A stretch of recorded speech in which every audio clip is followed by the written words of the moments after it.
Mais par rapport à cette question-là, mais ça rejoignait la remarque qui a été faite.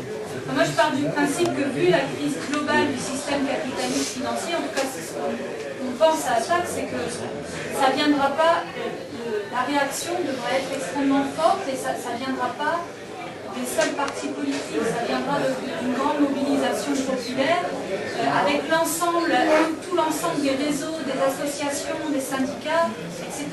Et le problème, c'est qu'aujourd'hui, on a des luttes assez sectorielles et qu'on a, enfin, à mon avis, je ne sais pas ce que vous en pensez, mais on a une grande difficulté à relier ces luttes, à relier à l'intérieur de chaque pays et puis à les relier entre pays. Hein, ce qui s'est passé en Grèce, ça s'est passé en Grèce. En Allemagne, en plus, il faut voir qu'en France, tu as raison, en France en plus, ce qui se passe au niveau, en France, je pense qu'on est en plus très franco-français. C'est-à-dire que, pareil, le 28 mars, on a eu des mobilisations européennes à Londres, à Berlin, à Francfort, il y avait 50 000 personnes dans les rues.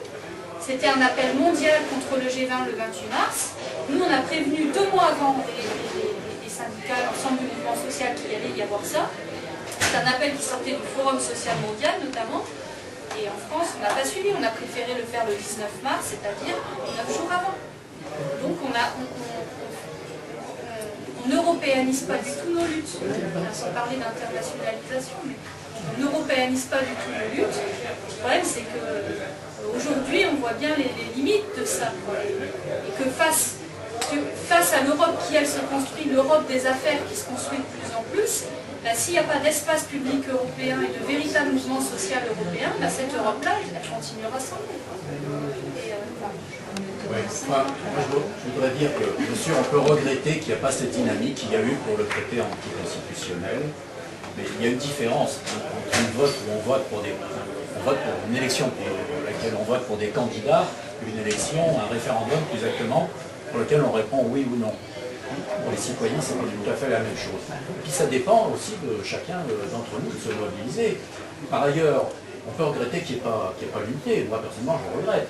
Parce que si on regarde les sondages, on peut dire ce qu'on en veut, mais enfin, si l'ensemble des forces du non, effectivement, s'étaient regroupées, comme pour notre part nous souhaitions, et d'autres le souhaitaient, ça n'a pas pu se faire. Mais malheureusement, ça ne s'est pas fait. Je ne veux pas polémiquer sur les raisons pour lesquelles ça ne s'est pas fait.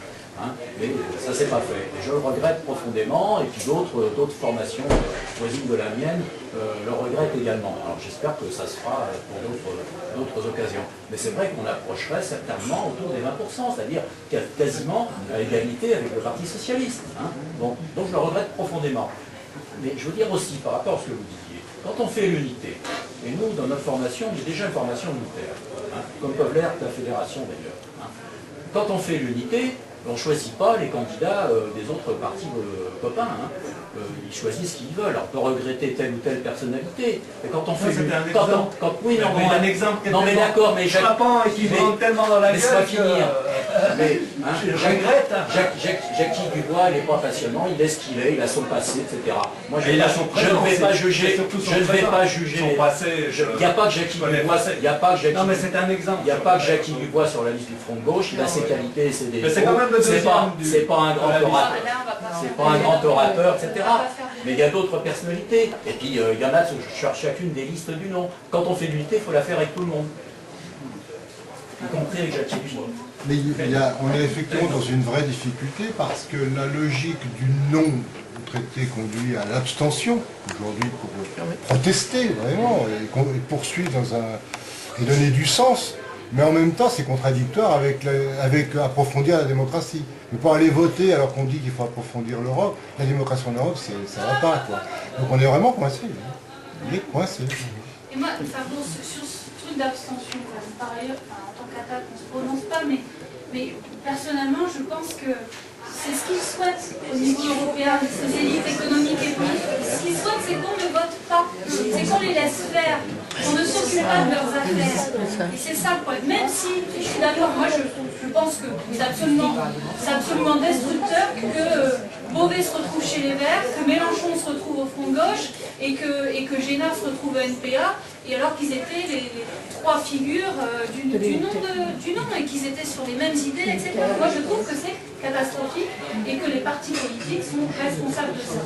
Mais par ailleurs, je pense aussi que c'est pas bon pour ma part, je pense que c'est pas bon de s'abstenir parce que c'est ce qu'ils cherchent. Même si, je suis d'accord avec vous, moi je pense qu'il y a eu des conneries faites au niveau des partis et que ça va ne faire que dégoûter les gens encore un peu plus. Et c'est vrai qu'il y a plein de gens qui veulent s'abstenir. Moi, j'ai fait plein de débats à la taxe sur l'Europe. Les gens me disent, la moitié de la salle me dit je vais m'abstenir. Les gens l'attaquent. Surtout que bon, l'urgence c'est quand même de faire basculer l'Assemblée qui aujourd'hui est vraiment trop libérale. Donc il faut vraiment influencer par nos votes. Enfin moi c'est mon avis pour avoir un peu plus de social dans cette Assemblée. Si c'était pour faire basculer l'Assemblée, je cours voter même, dès aujourd'hui. Donc, je pense que ça sera le cas, vu comment ça se présente. Je suis passé dans la rue en montant 14 panneaux. 14 panneaux pour les élections. Chaque voix compte. Hein. De toute façon, en plus, on est sur une proportionnelle, donc c'est génial. On a très peu d'occasions de voter sur une proportionnelle. Mais c'est moins bien qu'avant, quand même. Les découpages en région. Oui, oui. Excusez-moi, je voulais vous dire, peut-être que la réponse est dans votre bouquin que je vais acheter, mais j'aurais voulu que vous insistiez plus sur ce que pourrait nous apporter cette assemblée si... Moi, de toute façon, je vote. Hein, on a assez ramé les bonnes femmes pour avoir le droit de vote, alors maintenant, il n'y a rien qui m'empêchera de voter, même blanc, tout ce que vous voulez, mais bon. Non, là, je voterai pas blanc, hein, je voterai. Mais je veux dire... non, blanc, c'est une erreur de dire ça. Bon, je voterai, mais franchement, je trouve que si vous me prouvez là que cette assemblée, elle pourra peut-être servir à quelque chose, un peu plus. Tout à l'heure, vous avez parlé de deux choses, je crois, qui ont changé grâce à l'Assemblée, ou qui n'ont pas été votées grâce à l'Assemblée, 2 ou 3. Bon, par le Parlement, pardon. Oui. Mais est-ce que vous avez plus d'eau à nous apporter au moulin? Parce que moi, je trouve que ça fait pas beaucoup, quoi, de 3 petits trucs. Le Parlement européen, alors d'abord je vais vous dire ce sur quoi il ne peut rien faire aujourd'hui vu les institutions. D'accord. Et ensuite j'en arrive à ce qu'il peut faire. Il ne peut rien faire sur la politique étrangère et de défense. Il ne peut rien faire sur la politique commerciale extérieure, ce qui n'est pas rien, c'est-à-dire toute la protection des frontières par rapport au reste du monde. Voilà. Il ne peut rien faire sur la politique monétaire. Et de toute façon, même le Conseil des chefs d'État ne peut pas faire grand-chose, parce que vous savez que la Banque Centrale Européenne est indépendante, et en fait très dépendante des intérêts économiques, mais elle est indépendante des politiques. Donc vous savez qu'elle est complètement comme ça, qu'elle a fait une politique absolument abominable face à la crise financière, elle a été totalement abrutie et stupide. Bon. Par contre, ce que peut faire le Parlement européen, c'est d'abord sur le marché intérieur, il vote sur le marché intérieur, et donc sur toutes les directives de libéralisation, etc. Et il va avoir, par exemple, alors sur la politique environnementale, donc tout ce qui est les contraintes environnementales, etc., bon, même si je crois qu'il ne peut pas créer de fiscalité. Non. Voilà. Alors certes, il ne pourrait pas créer une fiscalité écologique, mais... et par ailleurs, il aura le pouvoir, une fois le traité de Lisbonne adopté, c'est peut-être un des seuls points positifs du traité de Lisbonne, c'est la codécision.